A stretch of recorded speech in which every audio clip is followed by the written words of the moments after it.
Back in 2010, Borderlands 1 released its biggest DLC, the Secret Armory of General Knox. Not only was this DLC ranked as one of the best by the community, but it also offered us a brand new rarity for the first time, Pearlescent Rarity. Pearlescents, also known as Pearls, were some of the best gear in the game. However, their drop chances were extremely low.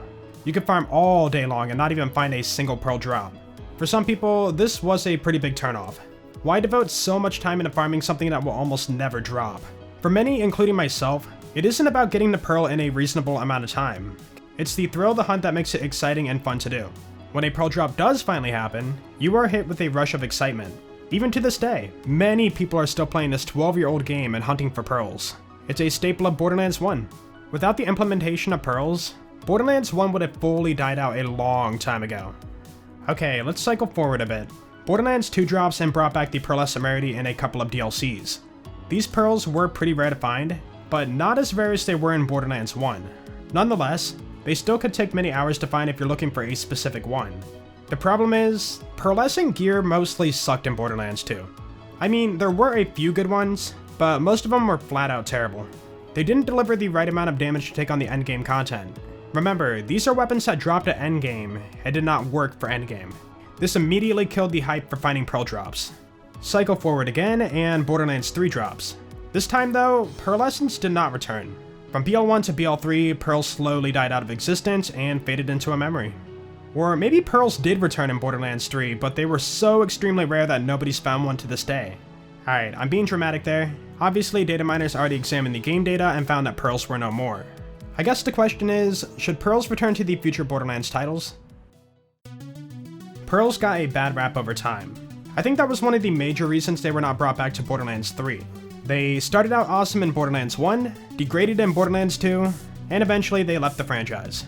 Either the developers knew that players did not like the state of them, or they didn't find it necessary to include a higher rarity than Legendary. Legendaries were initially the rarest of the rare before pearls were introduced, so maybe that's where they preferred to cut the rarity scaling off. The thing is, rarity scaling has been a mess ever since Borderlands 2. The color of the loot beam didn't always measure up to how hard the items were to find. Starting out, you have white rarity, which is the most common of loot drops to find, then green, blue, purple, orange, magenta, pink, cyan, and rainbow, all in that order. As you go up the rarity scale, the rarities are meant to be found less and less frequently, but that isn't the case. You have blue rarity items that are harder to find than legendaries, effervescents that are found more than pearls, you get the point. All I can say is that Borderlands 2 got lost in having new rarity colors for the sake of having more rarity colors. This is likely a driving factor to reduce the amount of rarity colors in Borderlands 3. They went back to the old system of having legendaries be the rarest of the rare. However, legendaries are not that rare. Sometimes. A lot of the time. What? What I'm trying to say is that some legendaries are rare and some legendaries are not. Take Borderlands 1 for example. You have a much higher chance to find a legendary T-Door weapon over a legendary Jacob's weapon. In Borderlands 2, you have a 1 in 30 chance to find a legendary Sham Shield and a 1 in 70 chance to find a legendary Hide of Terramorphous Shield. In Borderlands 3, you have a 15% chance to find a legendary Skexel pistol, 30% chance to find a legendary Barrage assault rifle, 6.7% chance to find a legendary Monocle sniper rifle, 100% chance to find a legendary Ion Cannon rocket launcher, and so on. Oh, by the way, for the sake of the video, we're not going to factor in item parts. The reasoning is if you factor in parts, it's just going to make any item rare. For example, a purple assault rifle with a dull grip and a T-Door stock and a Maliwan sight and also corrosive and also this prefix, and you just add a bunch of stuff on there and it's just going to be stupidly rare. We're only focusing on the rarity and the power of the drop. Back to what I was saying, the drop odds are all over the place. Not only that, but the damage outputs for some of these legendaries are vastly different. For example, the Norfleet in Borderlands 2 is a legendary known for being one of the best rocket launchers in the game. Compare that side by side with another legendary launcher such as the Pyrophobia, and there's no competition. Yeah, you could argue the Norfleet is harder to get, so therefore it should be stronger, but that doesn't follow the point I'm trying to get across. They are both legendary weapons with vastly different damage outputs. This occurs a lot when it comes to legendaries in Borderlands 2 and Borderlands 3. It doesn't quite follow the rarity balance. To make this a little bit easier to understand, let's make a visual chart for you guys to see. You have the common rarity, which is normally the starter items in this game. The weapons are not great in damage and they can be found very easily.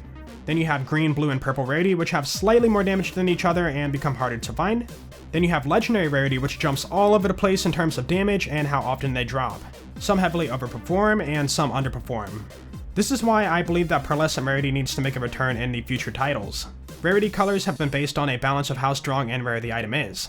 When there is this much variation in legendaries, it is almost necessary to split it off at some point and make a higher rarity. Now, some could argue that Borderlands 3 tried to meet the rarity balance by nerfing and buffing weapons over time. While that is true, that isn't entirely the case. There is no way to say this next part without sounding negative, so just know that I mean this in the most respectful way. Gearbox loves making the community happy, so they threw the balance of Borderlands 3 away towards the end of its life cycle. Towards the last half of the game, we saw nothing but power-crept items like the Guardian Angel, Kick Charger, Plasma Coil, Free Radical, Revolter, and many, many more. These legendaries made other legendaries look like blue rarity in terms of power. Not only that, but some of these legendaries are pretty easy to get too. It was even mentioned that the Guardian Angel was not supposed to be as strong as it was, but it was left unchanged since the community enjoys it. Now, there is nothing wrong with having really strong gear in a Borderlands game, but when it's easy to obtain and trails off the rarity balance, that is where I see the underlying problem. At that point, these items belong in a different league, and I think that bringing back Pearlescence for that very reason would be a perfect fit. We should have to grind to get the best of the best gear. Some might think that adding Pearlescent Rarity back isn't a big deal, but adding it back would be experience changing. In Borderlands 3, legendaries drop a lot at endgame. They can easily shadow certain drops you are looking for. Let's say you wanted to farm the legendary Backburner rocket launcher. This launcher is a Mayhem exclusive weapon that you can only get at endgame and is one of the best. You defeat Agonizer 9000 and he drops 5 legendaries every kill. You then have to look through all of those legendaries and see if one of them are the Backburner. You are unsure if you got it until you see the drop with your own eyes. Once you find it, satisfaction kicks in since, well, you found the drop you're looking for.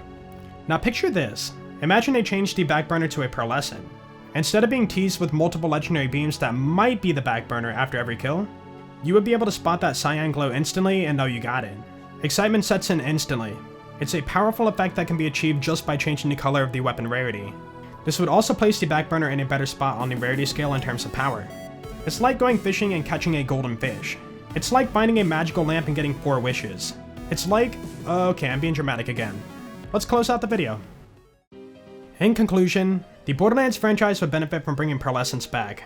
There is no harm in doing so, and it would justify the large power creeps we saw back in Borderlands 3. If done right, future titles could bring back the awesome feeling that Pearlescence had back in Borderlands 1, and redeem their existence in Borderlands 2. Some might say I'm a fan stuck in the nostalgia of the older games, but that isn't entirely true. I'm looking at this from a logical standpoint in terms of damage output and where the item falls on the rarity scaling.